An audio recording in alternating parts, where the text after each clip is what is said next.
the COVID-19 update for Simcoe, Muskoka. At this point, we have a total of 185 confirmed cases of COVID-19. 82 have recovered. We've had 10 hospitalizations, total of 12 deaths. I do regret to inform that we've had an additional death since I last reported 2 days ago. A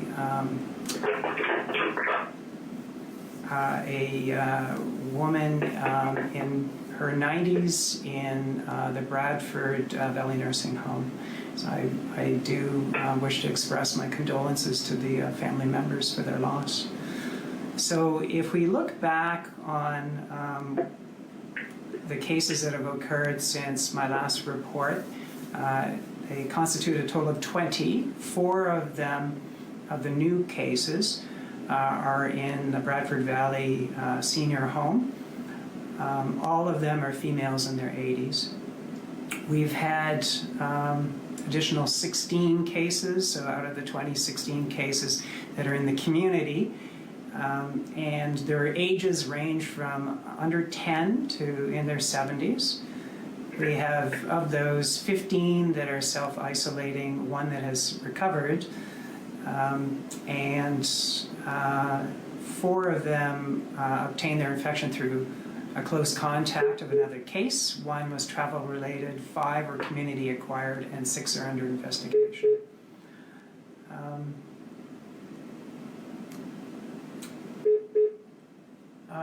Just checking in on those on the line. Hopefully nobody's got us on hold, because that does disrupt the line. Just checking in on that, okay. So if I could draw your attention to our website, Health Stats, and scroll down. The majority of cases are in their middle years, 35 to 64. Second largest group is those 65 and above. Of the 185 cases, 82 have recovered. We've got 57 are self-isolation, another 23 are in isolation as part of an outbreak in Bradford Valley. We've got 10 that are presently hospitalized, 12 deceased, and 1 out of region in the United Kingdom. If you look at how people have acquired their infection, 53 are community acquired and 50 are travel related. And the rest are either close contacts or undetermined or under investigation. So once again, I point out the importance of community transmission as a means of getting this infection. We know it's transmitting in the community. This speaks to the importance of people exercising the physical distancing of 2 meters from other people, and avoiding crowds, frequent hand washing, and thinking carefully about whether or not you need to be going out at all. And that if you do develop symptoms, you need to put yourself into self-isolation in your home and seek medical assessment if you develop severe symptoms. If you're in a priority group for testing, such as a healthcare worker or an essential worker, or first responder, or from a First Nations community, or a remote, isolated, rural community, those would be reasons that our assessment centers would prioritize testing you. But I also would like to point out that there's value in anybody knowing their test result. I do encourage people, if they have symptoms, to contact your assessment center to see if they would test you, if they have additional capacity to test you, because it's valuable for you to know your status. We then find out about it at the health unit, and we follow up to ensure that you are in self-isolation, and we follow up with your contacts to make sure that they're in self-isolation to avoid transmission in the community, to flatten the curve. And we are seeing evidence that we're flattening the curve. The big concern was our healthcare system being overwhelmed with cases, and so far that has not happened. Our hospitals remain entirely well-functioning and not overwhelmed, and I think that is a tribute to everybody's work together, cooperating with all of these measures to flatten the curve. We are, of course, across the country experiencing outbreaks in long-term care facilities with a high mortality rate, and so, of course, That is a great concern, and that is something that we're across the system very much focusing on now, including here in Simcoe, Muskoka with our long-term care facilities. And as I've said, we have one long-term care community, long-term care facility outbreak at this time, Bradford Valley. Just looking further at our data, 170 of our cases have occurred in the communities within Simcoe County and 15 within the District of Muskoka. And if you look at the pattern on our epidemiological curve, basically it shows a fairly flat pattern of plateauing, which is exactly what we want to see. We want to see this contained and not continuing to surge upward. As I said, that's a tribute to everybody's work together to achieve that. I'm just going to go over a bit of information about our outbreak at Bradford Valley. So to date, we've had a total of 34 laboratory confirmed cases. This is up from actually 29 when I last reported. So 3 of these cases are reported to other health units, not in our line listing, because the individuals involved live in those other health units. They come from those health units in order to work at Bradford Valley. So we have a total of 9 staff who've tested positive, 6 of whom are in Simcoe, Muskoka, and 28 residents up from 24 residents. And as I said before, we've had 1 additional death among residents, making a total of 4 residents. And we have a number of other individuals who are quite ill. We are very concerned about them. And they are being given proper care at Bradford Valley. And we have 1 individual that's been admitted to South Lake Hospital, as I've reported before. So I'm going to go over a few other key messages. I've spoken to the appearance that we're containing this, that we are flattening the curve. And one of the reasons why I believe this is so is because of, from our epidemiological data, we can see the doubling time, how long it takes from day to day or week to week. How many days does it take before you double the number of cases that you had before? We can calculate this, and we know that it's actually gone up dramatically, and that's a good thing. The bigger the doubling time, the longer it takes to double, the slower the increase in cases, the slower the progression of the outbreak. And if over time that doubling time has been increasing, that's showing that it's slowing down, reaching a plateau, getting to the peak before we see the downside. So our doubling time has increased from 7.2 days to double a week ago to 14.3 days now. So that's certainly moving in the right direction. That's one of the indicators that we're improving. And the province as a whole is also increasing its doubling time. It's, according to our calculation, a shorter doubling time of 9.1 days right now. But nevertheless, it has increased from 5.1 a week ago. So we are slowing in our cases, and the province is slowing in its cases.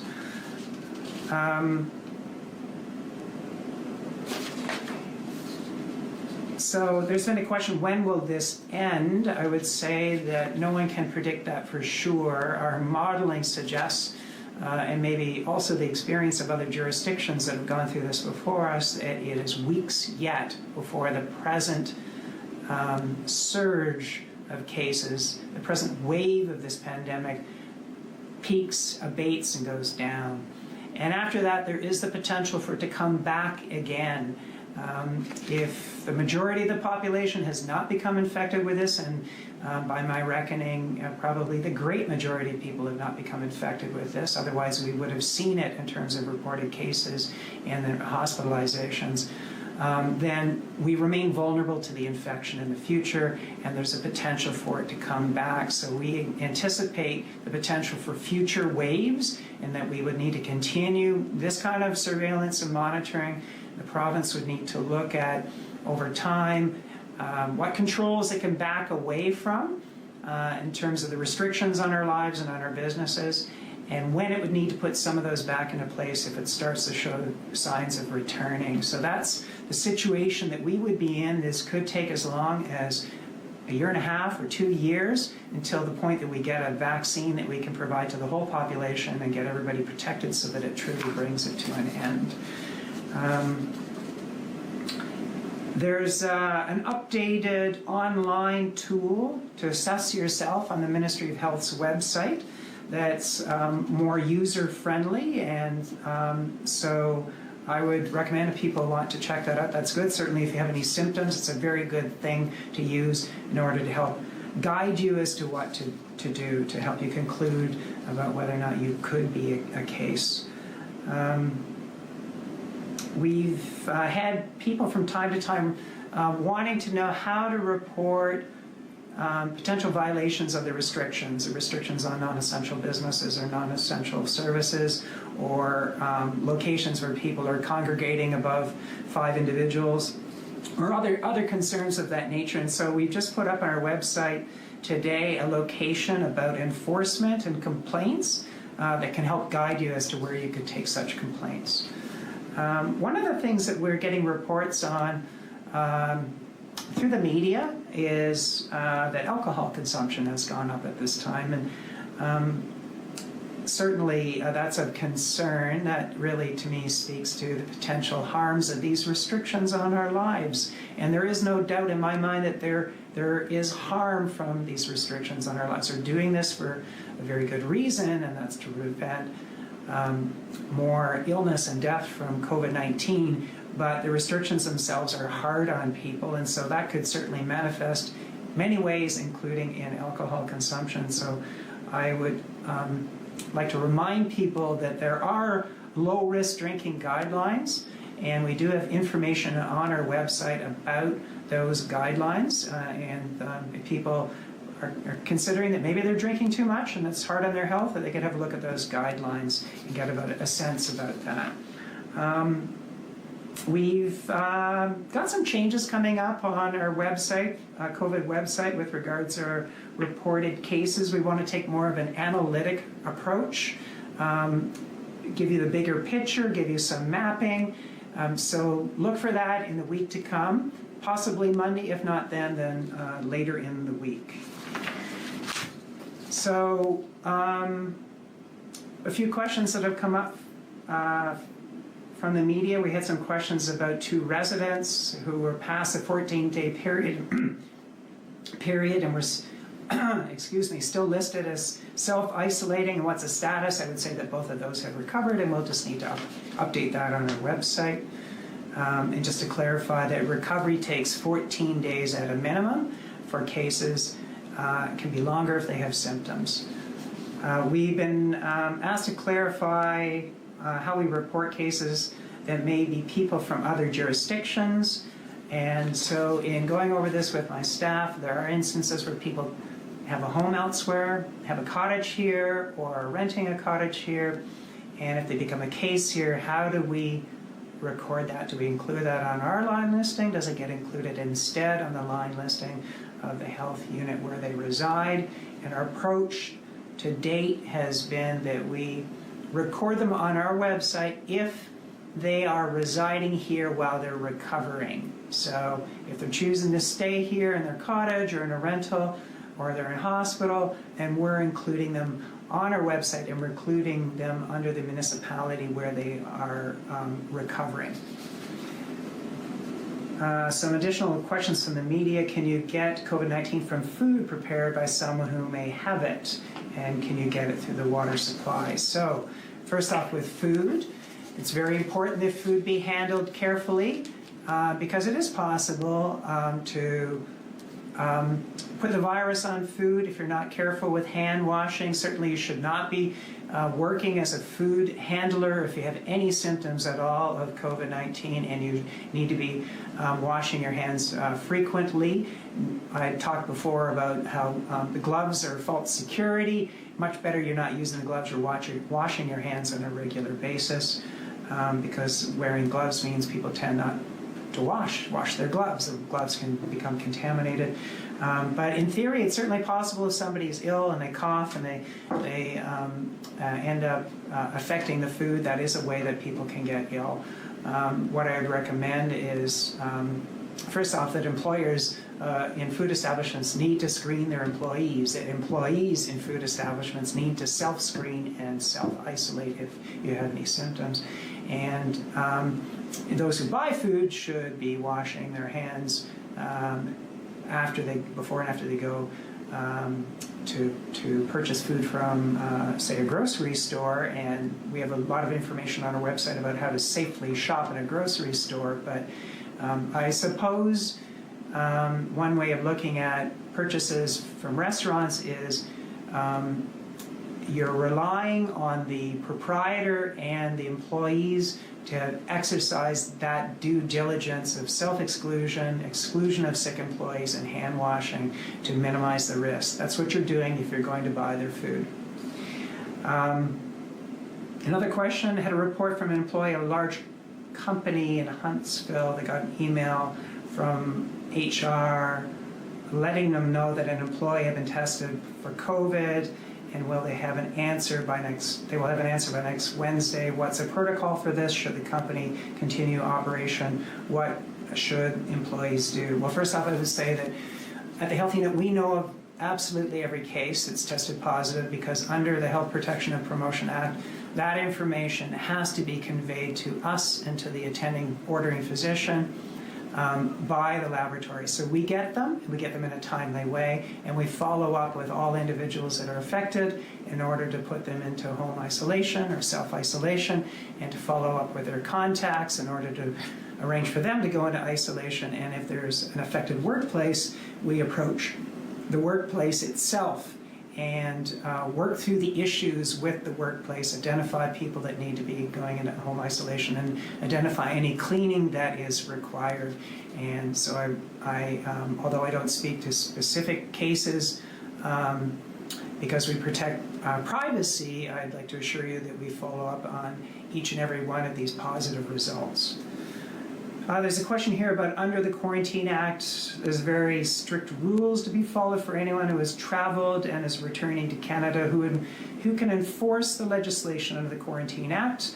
So under the Quarantine Act, which is federal legislation, police are empowered to be able to enforce that act. And as a health unit, we cannot directly enforce it. We work with the police to follow up on any reports of individuals that we've heard of that would be in violation of that act, to support them in that enforcement. Public health can enforce provincial directives, so can police, so can bylaw officers. And so when it comes to the other provincial directives, such as the closure of non-essential food establishments, apart from takeout or delivery, we are taking on the responsibility of ensuring that that is abided by, and if there's any violations, that we will enforce it. And like I said, if you go to our website, you'll see information about how to complain about potential violations, to what body, to what agency, for follow-up.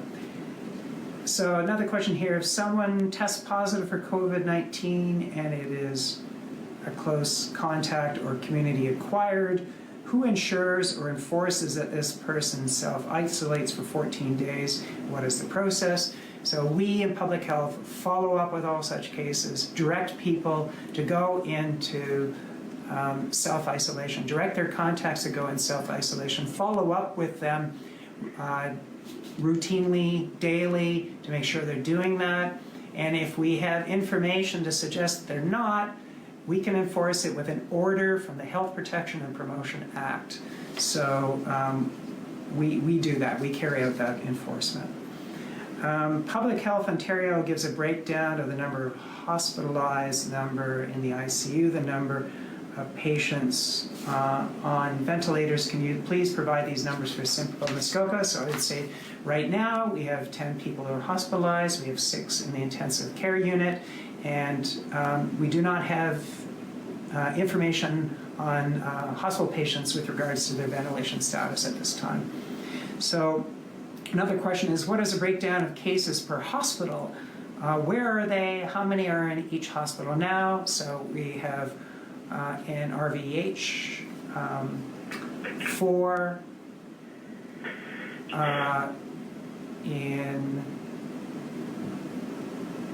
actually I beg your pardon. We have 4 in RVH, we have 4 in South Lake, and we have 1 in Stevenson Memorial Hospital, and 1 that we're presently investigating, for which I don't have information I can speak to today.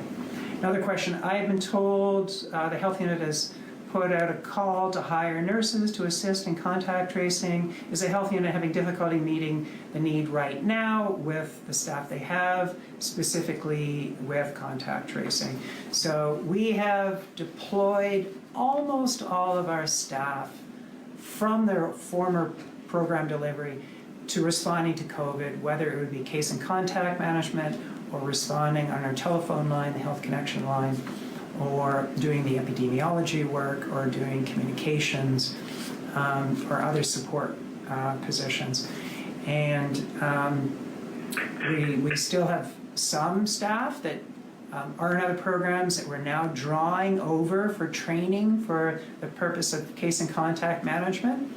But we want to be fully prepared for a surge that could come. Now, I've already positioned that things are actually starting to look like a plateau, and that I'm happy about that, but that we need to keep implementing our physical distancing practices, and we as a health unit need to keep following up with all the cases and their contacts to put them into isolation. We need to do that to keep the plateau happening and avoid a surge, but it is only prudent and wise for us to make sure that we're ready if we do get more of a surge. And so we have sought to recruit additional positions to have in place, targeting before the end of the month. We have others that are training between now and the end of the month, but targeting by the end of the month to be able to complete that recruitment process and start training those individuals. We want to be ahead of things ourselves, not get caught behind. So at this point, I'd be happy to take any questions that you might have. Okay, thank you. We'll start with Chris Simon from the Very Advanced. Chris, are you with us? Yep, I'm right here. Sorry about that. I forgot to click off my mute. Thank you very much, Dr. Gardner. I was hoping that I could take you back to the message that you had around addiction. Is there any indication that there may be an issue with, an emerging issue with drug and alcohol abuse, especially when you consider what our opioid stats were just a few months ago? Yeah, it's an excellent question, and certainly that's a vulnerability for us. While we're struggling and focusing on COVID-19, we need to keep our eye on other vulnerabilities in the community, such as opioids, such as longer-term issues, other addictions, and we need to be aware of social issues, poverty, violence issues, alcohol use issues. So we hear through the media reports of increased alcohol consumption, and thus it's incumbent on us to respond to that, to provide advice at least to people. We've been asked about community services for substance addiction and the need for them, and have provided our support to those agencies to allow them to operate safely at this time. We continue to monitor the use of opioids, the toxicity from opioids in our emergency departments. So we do need to continue to do those other essential response services and others as well. If we were to have say another hepatitis cluster somewhere, we would need to respond to that as well. Follow-up, Chris? Yeah, can I get just a clarification on the numbers related to Bradford Valley? It was 9 staff and 28 residents. I thought it was 29 residents. So we've had a total of 34 cases, up from 29. 3 of those are in other health units. We have 9 staff, that's up, I believe, by 1. So 6 of those are in Simcoe, Muskoka, and 3 are from other health units. We have a total of 28 residents, up from 24, and we've had a total of 4 deaths. Okay, so those 28 residents, so there were 4 that were added to the list today then? That's right. Okay, thank you. Yeah. Okay, we'll move on to Sean Gibson from Bering Today. Hi, just a question. I'm not sure if you've covered this before, but there seems to be a lot of confusion by people when they're talking about it. In a situation of a divorced parent, and maybe they share custody 50-50, or maybe the kids go one place on the weekend, what's the stance by the health unit or advice on the health unit when it comes to that situation? I think that would be beyond the scope of public health or my own professional scope to comment on or give advice about a matter of that nature, of family custody. I guess you're talking about from an infection control point of view, eh? Would that be the angle that you're asking? Yeah, is it viewed as I know it's 2 homes, but is it viewed as one household? And it's under the assumption, of course, if both families are completely following guidelines, is it safe for kids to be going back and forth? Yeah, I think I understand the nature of your question, and certainly that's a complex one, but whenever you've got people moving between households, there would be an added risk. You have more people in contact with each other than if they're all in the same household, particularly if there's even more of a blended family, if those, the separated parents then are in a relationship with somebody else who then also have children coming in and out of the household, that would increase the potential for transmission.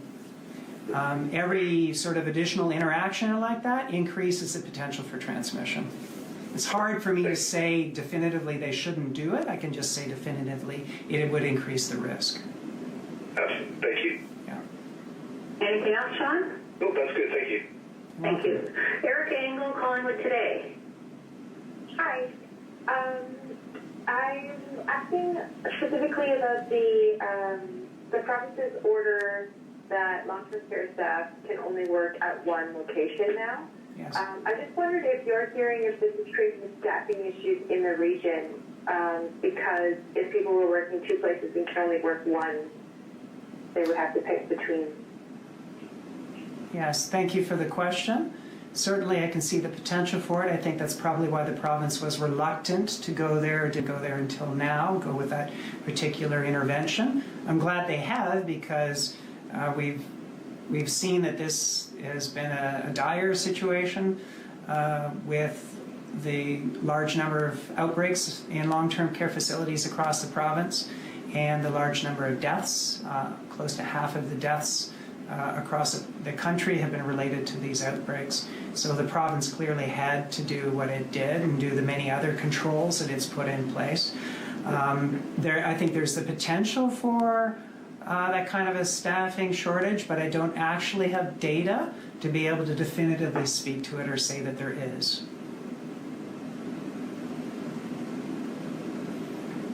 Anything else? Yes, you said on the last call that all of the residents at Bradford Valley have been tested. Mm-hmm. Do you have all those results back, and do you have to continue testing them even after they've come back negative? So we've indeed sent off tests for all of them, and we're awaiting results. We have results back on 139 that are negative. There are more, of course, because there are over 200 residents at the facility, and then we're working through testing the staff as well.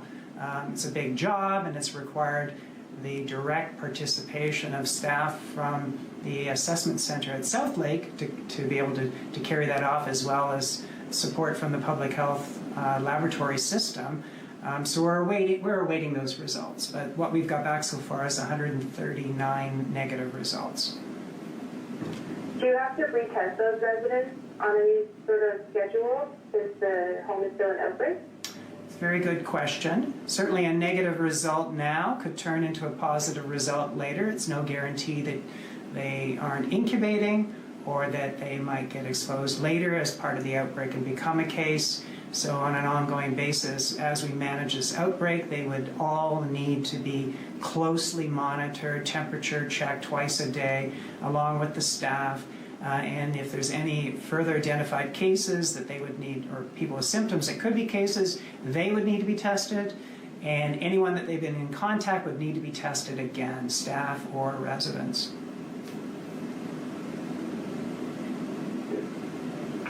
Thank you, Erica. We'll move on to Dawn Huddlestone from the Huntsville Doppler. Thanks, Leslie. Dr. Gardner, I have a question about assessment centers. You mentioned some numbers on Wednesday about people that were being tested in this area. Yes. And the numbers do seem to be quite low. I mean, so far, the 15 cases, we've only seen 3 that have been community acquired. I suspect the number is significantly higher than that. Can you comment on whether you feel that the level of testing in this area is adequate to determine the number of cases that are actually happening here? Thank you for the question. And there's never a doubt in my mind that with surveillance, you see the tip of the iceberg. The more extensive the testing you do, the more assured we can be that we're getting more of it, but you'll never have it all. Partly because you can have asymptomatic cases that never get tested, or people with very mild symptoms, and also because up until very recently, there hasn't been the capacity in the system to be able to test everybody that you would want to test. I do believe that more testing would be very helpful. We've got more capacity right now in the laboratory system test. I've heard some caution back from those who work within the system that if we're too enthusiastic on testing, we might very well have a shortage again or a backup again, the laboratory system not able to keep up. So therefore, I guess the way I need to position this is people who may be cases should isolate and should call the local assessment center about testing, and if they're not in the priority group, but there's the capacity that the assessment center would be able to take them on, that would be a good thing. So bottom line, I think more testing would be helpful. By no means are we aware of all of the cases, and that would be yet another reason why people need to be exercising physical distancing from others, to avoid becoming a case themselves, end up transmitting to others if it turns out that they are a case. And would the volume of testing happening in other areas affect the number of tests that are being conducted here? I suppose you mean in other parts of the province, for example? Yes, correct. Yeah. Well, I think ultimately yes, if you had a very large uptake of testing elsewhere in the province that depleted the capacity of the system, that would affect us here. It would affect access to swabs or the turnover time for test results. We're not seeing lengthening out of the turnover in the test results at this time, but that's a possibility down the road if in fact we had a large uptake elsewhere. Yes, that is a possibility. Okay, thank you. And sorry, just one more quick thing. Do you have numbers for what the testing looked like since we last talked with you? I must admit that I didn't pull them forward to look at them, but Let's see if I can do a quick search here. Thank you.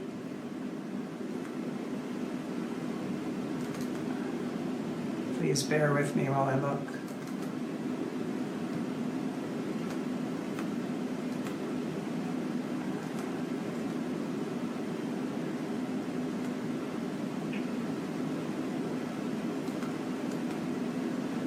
So, all right, I've got data up until the 15th of April on some of the assessment centers. So when I look to Barrie, the numbers, for example, on the 15th, there were 59 individuals who were tested, and that's actually higher than most of the days that preceded it. If I look in Collingwood, there's 27 that were tested, and that's the highest to date in a single day.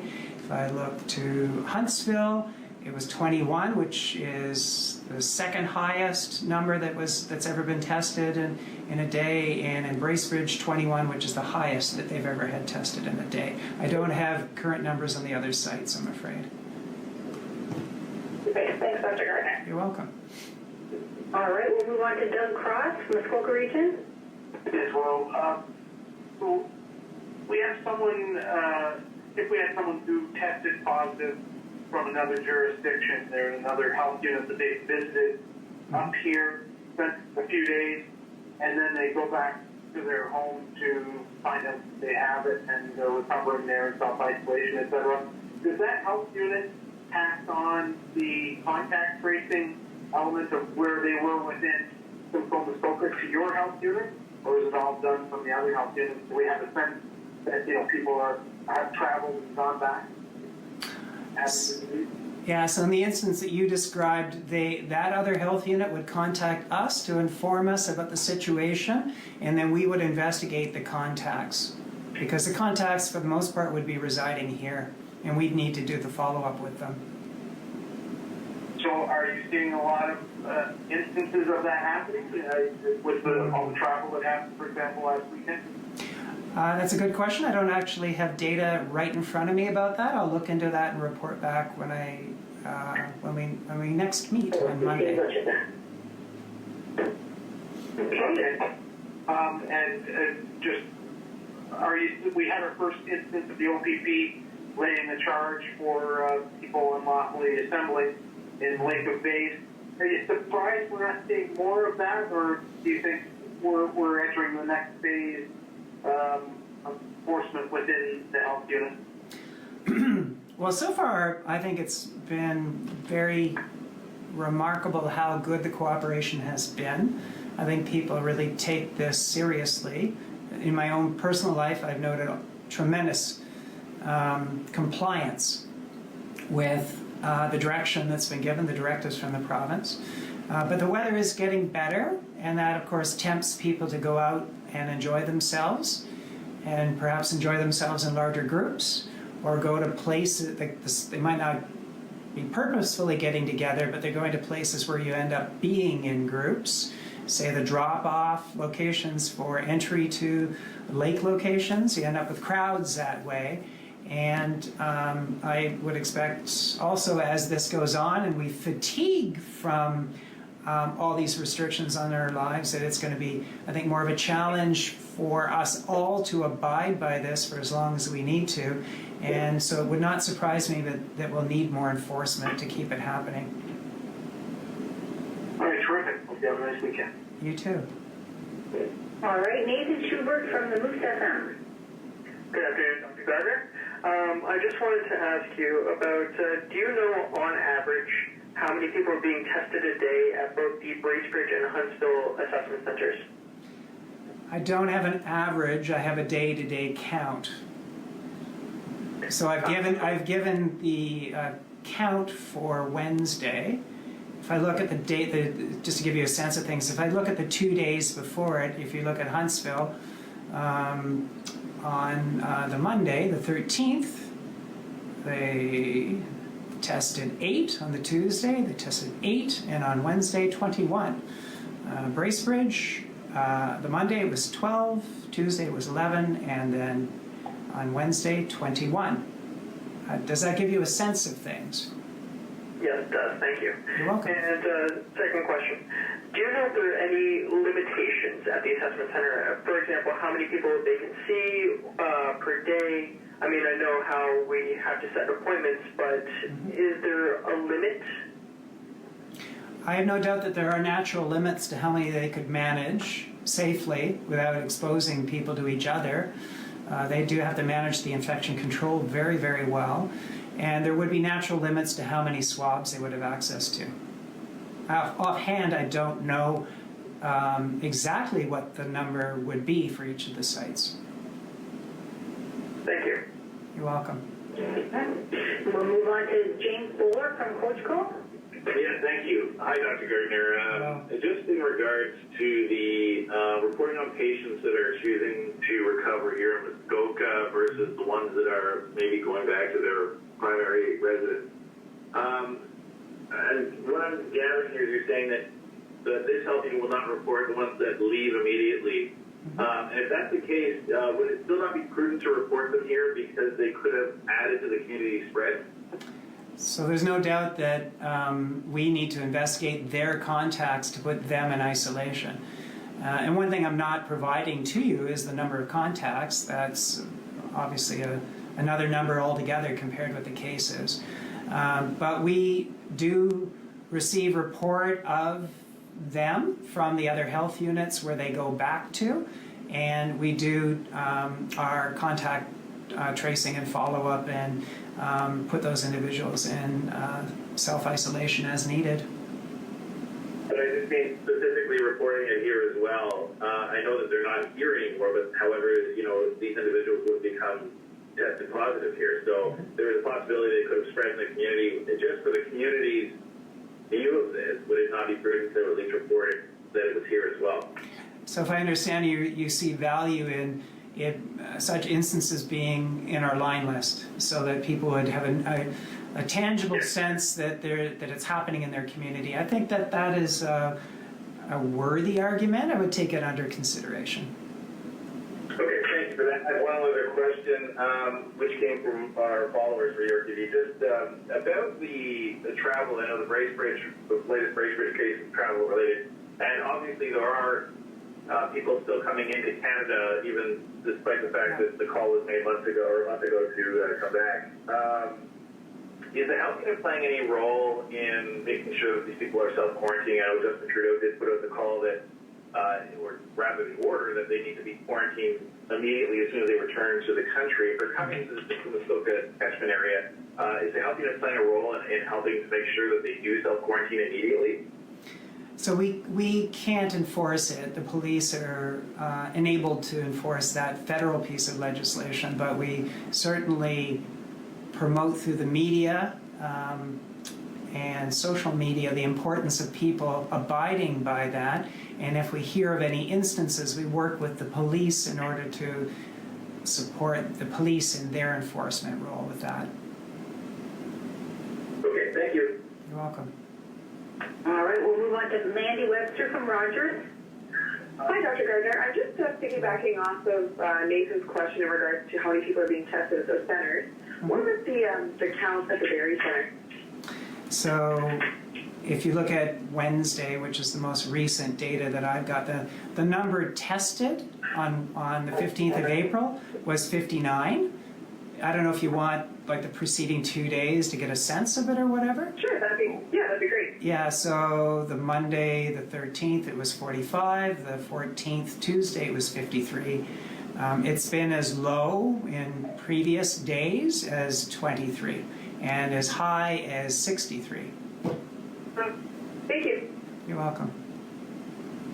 Anything else, Mandy? No, that's it. Thanks very much. Thank you. We'll move on to Adrian from MyFM. Adrian, anything from you? All right, then Craig Momney from CTV. Sorry to answer my question. Thank you. Okay, and did anyone join us after we took the roll call? Yes, I'm a farmer with Muskoka Post. Can I just ask a quick question? Certainly. I have a quick question about workplace safety. So there's a company in Huntsville that, or we had a report from someone who works at a company in Huntsville who was sent a letter from HR letting them know that somebody is being tested for COVID-19, but that is, they're not going to get any answers until next week or at the earliest Monday or Tuesday. And the employees currently with this letter in hand, I guess, are wondering what are their next steps at this point. Well, they should be able to get the result much more quickly than that. Our turnaround is 1 to 2 days. And the results are reported to us live time. The moment it's available, we have it and we follow up. We're working 7 days a week now. We have employees, case and contact management employees working every day. So there shouldn't be that much of a lag. And if there's any doubt about that individual, if that individual should be self-isolating if they are a possible case. So with the quick turnaround, reasonably quick turnaround, and that person self-isolating, I think that they probably have themselves covered. Certainly, we all need to be self-monitoring for symptoms because any of us could have a contact in the community now. Less likely if you do the physical distancing of 2 meters, but nevertheless, it's still possible. So we all need to be self-monitoring. Everybody in that workplace needs to be self-monitoring, and if they develop any symptoms, they need to go into self-isolation and inquire about the potential to be tested. Hopefully, does that address your question? Yes, I guess the question to us was, what should the employees, knowing this information now, doing between now and the time that the COVID test comes back? Should they be attending work? Should they be isolating? I guess that is the confusion at this point, because this particular workplace happens to have over 100 people that work there. Yeah. At a minimum, they need to be self-monitoring closely. Okay, thank you. And my other question is, just going to touch on the snowbirds coming back again. In the middle of March, I believe, when all of this first came about, the Ontario's chief medical officer had said that there would be screening set up for the snowbirds coming back to the states, and they would be coordinating with individual states. And I'm just wondering if that has at all gone further ahead, or if you perhaps know if any public units, health units, have been doing any kind of screening. So as a health unit, we can only follow up on that which we know, and so there's no systematic process for us to hear of every entrant to our district from out of country. My understanding is when they're arriving at the airport, they are being screened, and they're being required now under law to demonstrate that they have a plan to put themselves immediately into self-isolation. And if they don't have such a plan, that they would be put in a hotel for self-isolation. So the federal government is tightening up its processes, or at least that's the communication we've received. And they've also made it very clear that local police are empowered to act and to enforce if there are any violations. Thank you. You're welcome. Okay, did anyone else come onto the line who didn't get a chance to ask a question? All right, thank you, Dr. Gardner. I'll just remind everyone that we are monitoring our Facebook Live, and any large items that we feel are not being addressed will be added to our next Facebook Live on Monday. So thank you, everyone. Bye, everybody.